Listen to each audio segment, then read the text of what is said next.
केशिनी द्वारा बाहुक की परीक्षा। बृहदश्मुनि कहते हैं, युधिष्ठिर, ये सब सुनकर दमयंती अत्यंत शोकमग्न हो गई। उसके हृदय में निश्चित रूप से बाहुक के नल होने का संदेह हो गया और वे केशिनी से इस प्रकार बोली। केशिनी, फिर जाओ और बाहुक की परीक्षा करो। अब के बार तुम कुछ मत बोलना। निकट रहकर उसके चरित्रों पर दृष्टि रखना। भामनी, जब वह कोई काम करे तो उस कार्य को करते समय उसकी प्रत्येक चेष्टा और उसके कारण पर लक्ष्य रखना। केशी, वह आग्रह करे तो भी उसे आग ना देना और मांगने पर भी किसी प्रकार जल्दी में आकर पानी भी ना देना। बाहुक की इन सब चरित्रों की समीक्षा करके फिर मुझे सब बताना।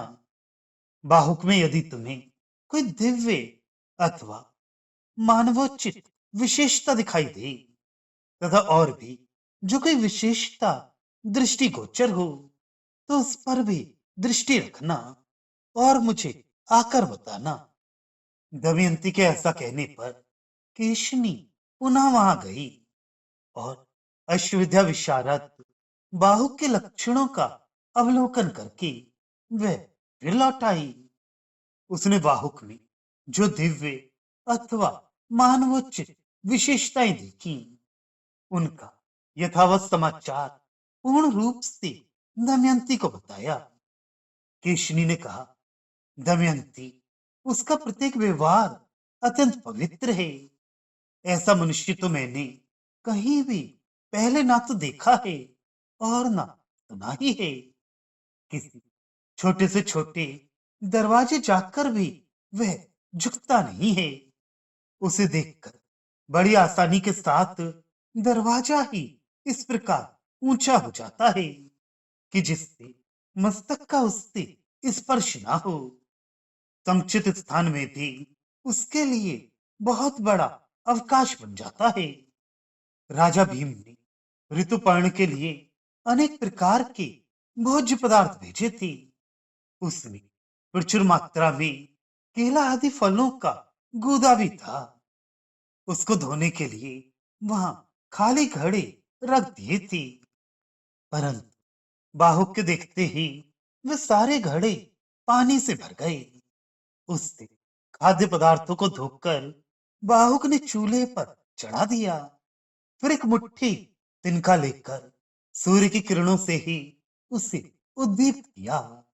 फिर तो देखते ही देखते सहसा उसमें आग प्रज्वलित हो गई। यह अद्भुत बात देखकर मैं आश्चर्यचकित होकर यहाँ आई हूं। बाहुक में एक और भी बड़े आश्चर्य की बात देखी है। शुभे, वह अग्नि का स्पर्श करके भी जलता नहीं है। पात्र में रखा हुआ थोड़ा सा जल भी उसकी इच्छा के अनुसार तुरंत ही प्रवाहित हो जाता है। एक और भी अत्यंत आश्चर्यजनक बात मुझे उसमें दिखाई दी है। वह फूल लेकर उन्हें हाथों से धीरे धीरे मसलता था। हाथों से मसलने पर भी वे फूल विकृत नहीं होते थे, अपितु और भी सुगंधित और विकसित हो जाते थे। यह अद्भुत लक्षण देखकर मैं शीघ्रता पूर्वक यहाँ आई हूँ। बृहदश्मुनि कहते हैं, युधिष्ठिर, दमयंती ने पुण्य श्लोक महाराज नल की सी बाहुक की सारी चेष्टाओं को सुनकर मन ही मन ये निश्चय कर लिया कि महाराज नल ही आए हैं। अपने कार्यों और चेष्टाओं द्वारा वे पहचान लिए गए हैं। चेष्टाओं द्वारा उसके मन में ये प्रबल आशंका जम गई कि बाहुक मेरे पति ही हैं। फिर तो वह रोने लगी और मधुर वाणी में केशनी से बोली, सखी, एक बार फिर जाओ और जब बाहुक असावधान हो तो उसके द्वारा विशेष विधि से उबाल कर तैयार किया हुआ फलों का गूदा रसोई घर में से शीघ्र उठा लाओ। केशनी दमयंती की प्रिय कारुणी सखी थी। वे तुरंत गई और जब बाहुक का ध्यान दूसरी ओर गया, तब उसके उबाले हुए गरम गरम फलों के गूदे में से थोड़ा सा निकाल कर तत्काल ले आई। गुरुनंदन, केशनी ने वह फलों का गूदा दमयंती को दे दिया। उसे पहले अनेक बार नल के द्वारा उबाले हुए फलों के गूदे के स्वाद का अनुभव था। उसे खाकर वह पूर्ण रूप से इस निश्चय पर पहुंच गई कि बाहुक सारथी वास्तव में राजा नल है। फिर तो वह अत्यंत दुखी होकर विलाप करने लगी। उस समय उसकी व्याकुलता बहुत बढ़ गई। भारत, फिर उसने मुंह धोकर केशनी के साथ अपने बच्चों को बाहुक के पास भेजा। बाहुक रूपी राजा नल ने इंद्रसेना और उसके भाई इंद्रसेन को पहचान लिया और दौड़कर दोनों बच्चों को छाती से लगाकर गोद में ले लिया। देव कुमारों के समान उन दोनों सुंदर बालकों को पाकर निषद राज नल अत्यंत दुख मग्न हो जोर जोर से रोने लगे।